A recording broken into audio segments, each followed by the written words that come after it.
She looked me in the eye at my mother's funeral and said 7 words. I'm married below myself. I'm done.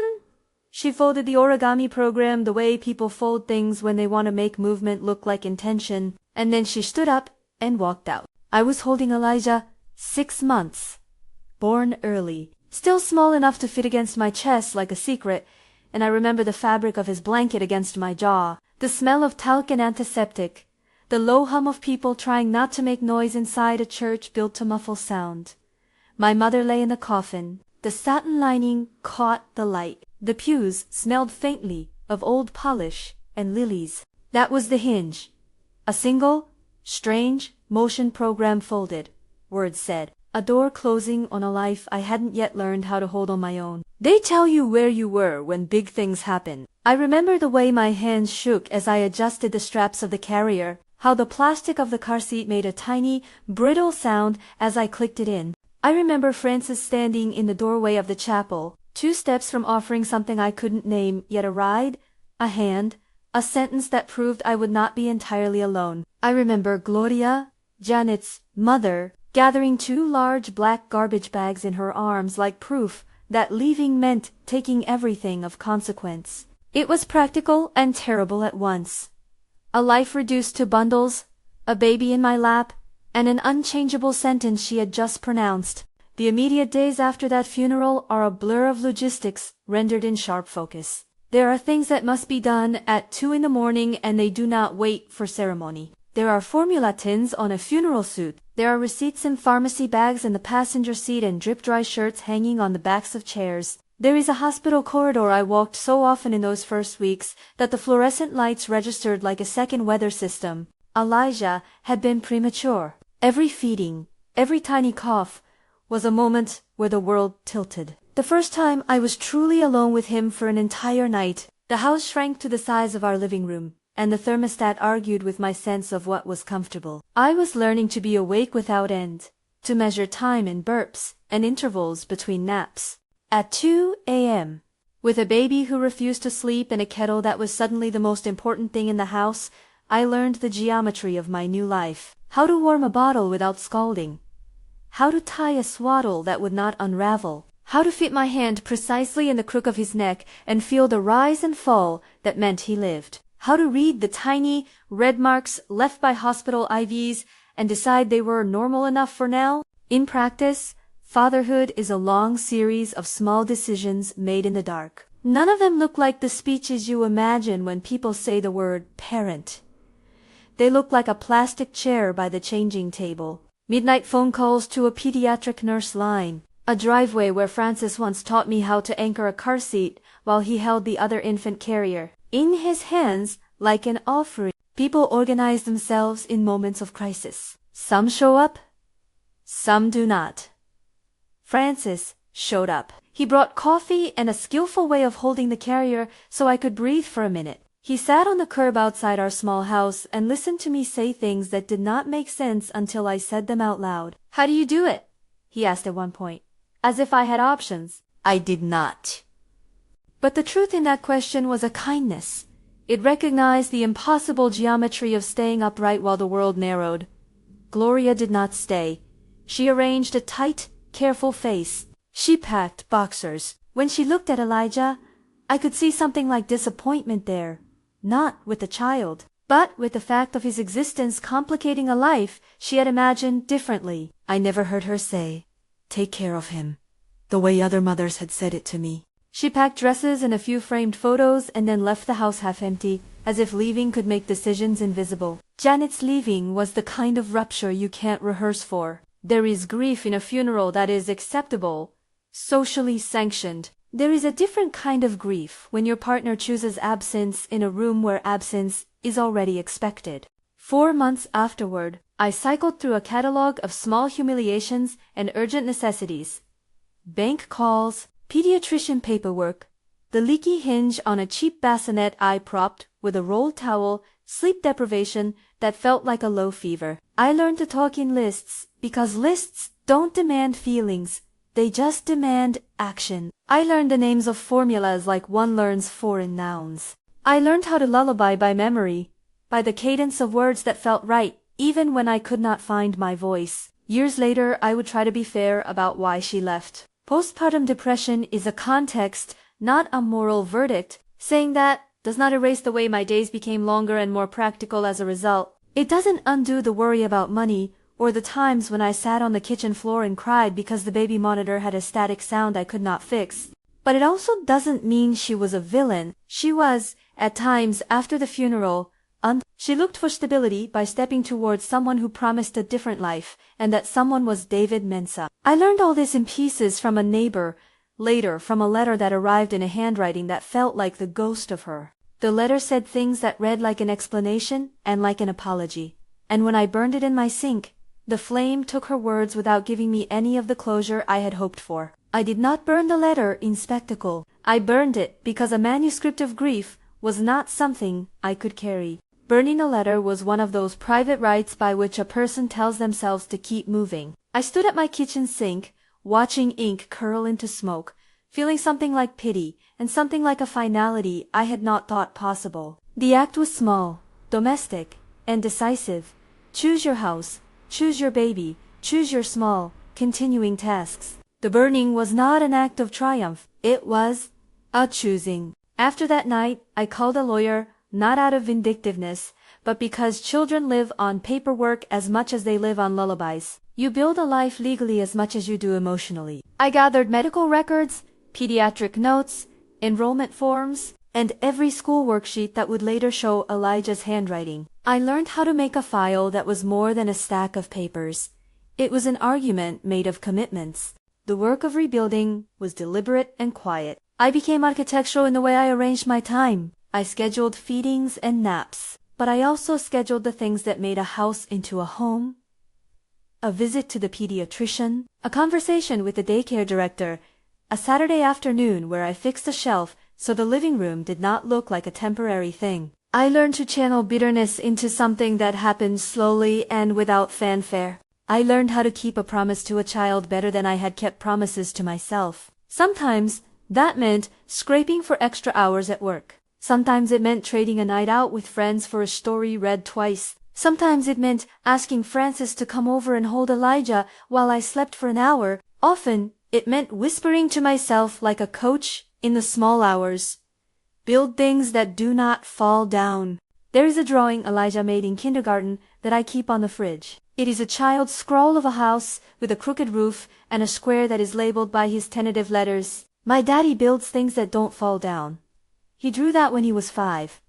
He wasn't talking about physical engineering. He was talking about the sense of security you get when someone is steady. I kept that drawing and took it with me to court. The drawing became evidence not because it proved custody in any legal sense, but because it was a portrait of the life we had made. Small rituals, the same route to school, the same tucked-in blanket with a corner folded just so. The years between the funeral and the courtroom were a long, patient accumulation of small proofs. There were school performances where I learned the lyrics to kindergarten songs and clapped like a man who had found meaning in a small stage. There were sick nights where I sat on the bathroom floor with Elijah leaned against me and we both watched the water stain on the tile until he fell asleep. There were tax forms and conversations with teachers and stamps on permission slips.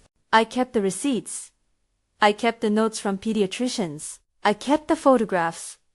First day of school, a toothless grin at 6. A coloring sheet of a dinosaur we turned into refrigerator art. These became the narrative I would bring into a courtroom years later. Steady attendance, certified vaccinations, teachers' testimonials about a child who arrived on time and prepared, a home that felt stable. And then the public thing happened. It was a video that spread in a way I did not invite and did not enjoy. David Mensah, who had been a recurring presence in Janet's life after the funeral, was arrested at a public event. A friend sent me the clip and said, without dramatic flourish, "You should see this."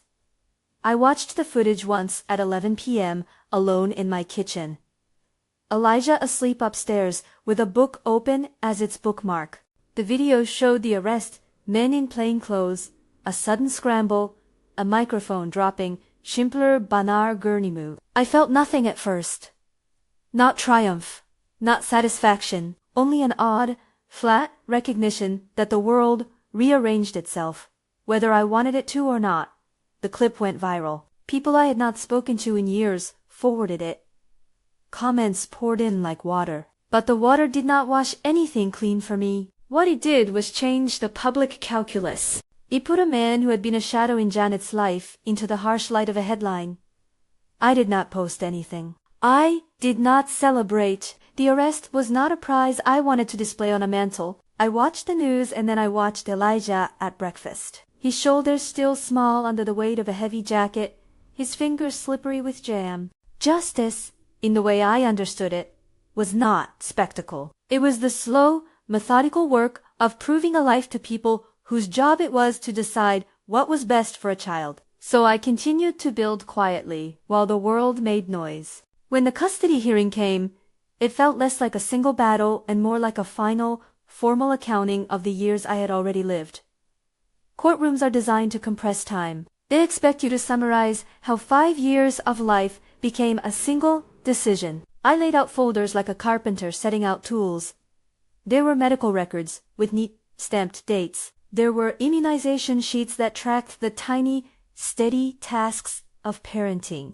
There were photographs of Elijah, of him at the dentist, at a school play where he had been a blinking, earnest soldier. I brought teachers who could speak simply and plainly about attendance and behavior. I brought a neighbor who spoke to the way the house sounded at night, a man putting a child to bed, routine and predictable. Janet did come to some hearings, sometimes in the back row, sometimes not at all. Gloria sat in a courtroom once, as if attendance was its own argument. She watched me speak without visible expression, like someone watching a documentary about a life they once imagined for themselves. There was no theatrical outburst, no dramatic confession. Janet's presence, when she was there, was a quiet maritime of sorrow.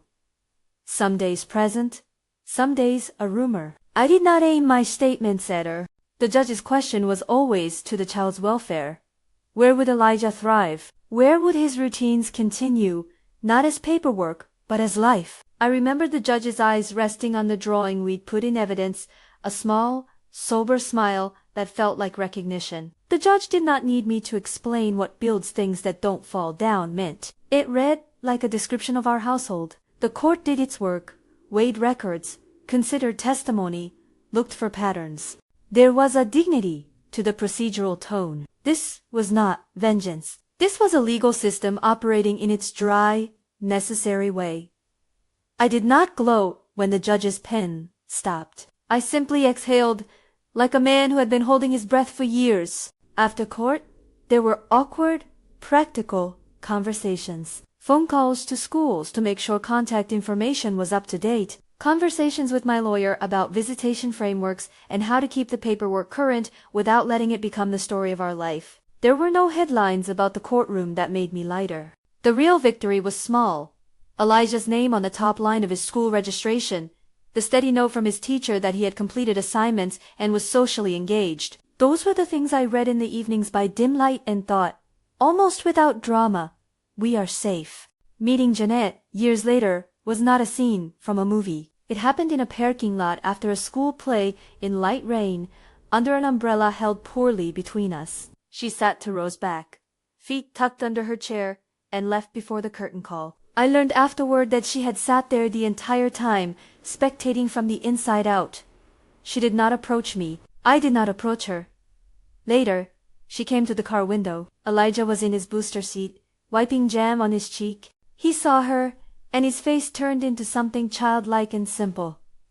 Curiosity, perhaps, or the suspended hope of a child who has learned to observe adult behaviors before he understands them. He waved. She waved back, awkwardly. Then she left. Forgiveness is not a fireworks display. It is not a press release. It is a small, private unhooking of the weight you carry. There was no big, public absolution. There was a moment in a rain-slick parking lot where I realized that holding on to resentment had become heavier than the acts that caused it. I forgave her, not because what she did was excused, but because I wanted to stop hauling bitterness as a manual laborer hauls bricks. Forgiveness was a practical act. It freed my arms for Elijah. It allowed me to tuck him in at night without dragging with me the constant hum of an old wound. I forgave quietly in the car, while the heater hissed softly and Elijah sang an off-key song he had learned in class. People sometimes ask if I felt vindicated when the arrest footage circulated. I tell them no. Vindication is awkward and thin. What I felt was confirmation that the world is not a flat place where consequences never arrive. Justice arrived not as retribution, but as a rearrangement of the public record. That rearrangement made an already established pattern easier to present to a judge. It did not make my child's life dependent on a viral clip. My child's life was dependent on daily practices, showing up, paying bills, answering the question, where will this child thrive? With a life I could point to and say, calmly, here. There are small victories that never make the news. Watching Elijah perform in a school play and seeing him find both his place and his line. Helping him with a science project about the solar system and watching his eyes widen at the fact of planets orbiting as if governed by patient rules. Teaching him to ride a bike. Holding the back of the seat until he didn't want me to anymore and then letting go the exact second he began to balance. These are the things that make the phrase, justice came, feel less like a single headline and more like a long accumulation of seconds. They are the proof that a child who was once tiny and fragile had room to grow. No one in this story is a cartoon character. Janet is complicated. Gloria is complicated. David Mensah is a man whose mistakes were exposed publicly. Francis is a friend who braved midnight bottle warmers and the awkwardness of sitting in the kitchen trying to make coffee at 4 a.m. My mother was an anchor. I think about her still. I think about the image that started all of this, that folded funeral program on the pew, a symbol for how life can change with a single sentence. I think about how I have tried to turn that moment into something else. Not revenge, not spectacle, but a life that makes room for a child to be steady. Parenthood is not a heroic arc. It is steady labor, the kind that accumulates into a shape that other people can point to and call family. I am not a hero in my own story. I am a man who learned to be faithful to small things. I am a man who learned to collect evidence of care, because sometimes the system needs proof more than it needs poetry. I learned to be patient, which is to say, I learned to be boring in the really important ways. The same route to school, the same doctor's appointments, the same bedtime song. Boring, it turns out, is often what keeps things from falling down. Sometimes people ask whether I ever wanted to tell the whole story, to turn everything into a single, satisfying narrative with a beginning, middle, and clean end. I learned to resist that. Life rarely gives clean ends. What it gives is continuity. It gives you nights awake and mornings where a child discovers a caterpillar and declares it a miracle. It gives you parents who are proud in ways they never say aloud. It gives you a quietness in which you can forgive someone not because you absolve their actions, but because you choose not to carry them anymore. There are images I carry, like a man carries a small stone in his pocket, the origami program on the pew, a plastic chair beside a changing table, the burned edge of a letter still curled with ash in my sink, a kindergarten drawing taped to the fridge with a caption in shaky letters. Those images keep me honest. They remind me of where I started and of the shape of what I have been trying to build. They remind me that justice is not a single headline or a viral clip. It is the cumulative weight of steady, daily things. If this story is staying with you, stay with it a little longer. Justice came later in the story, and the way it came matters less than what came after. The ordinary sequence of care, evidence, and time that kept the child safe. I tell this not to claim moral superiority or to cast anyone as wholly good or wholly bad. I tell it because I was once a man unexpectedly in charge of a small life and because the choices I made were practical ones. I studied feeds and forms, held a swaddle 1,000 times, and learned that love, in its most useful form, is administered like medicine, on schedule, measured, and with steadiness. I also learned to put down weight, resentment, pain, by forgiving privately. Years have passed.